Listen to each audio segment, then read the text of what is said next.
Hello বন্ধুরা, বং BSB লাইফস্টাইলে আপনাদের সকলকে স্বাগত। যদি আমার ভিডিওটা ভালো লাগে তো অবশ্যই লাইক, কমেন্ট অ্যান্ড সাবস্ক্রাইব করে দেবেন এবং বেল আইকনটা দেবেন। আজকে আপনাদের সাথে শেয়ার করছি চিকেন লাল ঝোল। তো প্রথমে কড়াই গরম করে কড়াইতে দিয়ে দিয়েছি তেল দেওয়ার পর তেলটা গরম হওয়ার পর ওর মধ্যে দিয়ে দিয়েছি অল্প একটু হলুদ, যাতে আলুগুলো দেওয়ার সময় তেলটা ছিটকে না পড়ে। আলুগুলো ভেজে তুলে নেওয়ার পর সেই তেলেই আরও একটু তেল দিয়ে তেলটা গরম করে দিয়ে দিয়েছি তেজপাতা ও দারচিনি ফোড়ন দিয়ে পেঁয়াজগুলো দিয়ে হালকা লাল লাল করে ভেজে নিয়েছি। ওর মধ্যে একটু চিনি দিয়েছি পেঁয়াজগুলো হালকা ব্রাউন করার জন্য।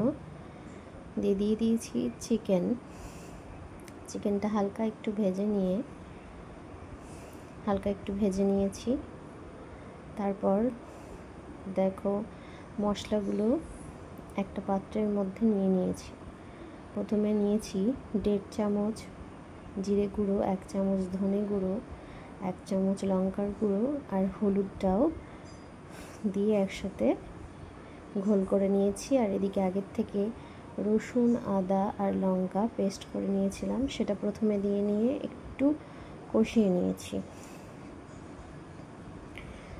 কষিয়ে নেওয়ার পর আগের থেকে ঘোল করে রাখা মশলাটা এবার চিকেনের মধ্যে দিয়ে দিয়েছি। দিয়ে আস্তে আস্তে সুন্দর করে চিকেনটাকে কষে নেব যতক্ষণ না তেলটা ছেড়ে দেবে।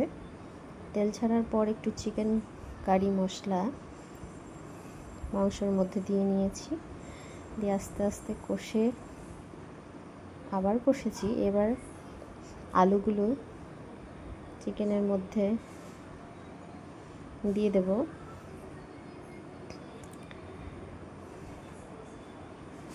চিকেনটা ভালোভাবে কষিয়ে নিয়ে আলুটা হাফ আগের থেকেই ভাজার জন্য সিদ্ধ হয়ে গেছিলো, আর যেটুকু পরিমাণ বাকি আছে সেটুকু সিদ্ধ করে নিয়ে গরম জল, আগের থেকেই গরম করে রাখা জল ওর মধ্যে দিয়ে নেব। আর আমরা চিকেনের ঝোলের মধ্যে এলাচ গুঁড়ো দিতে পছন্দ করি, তাই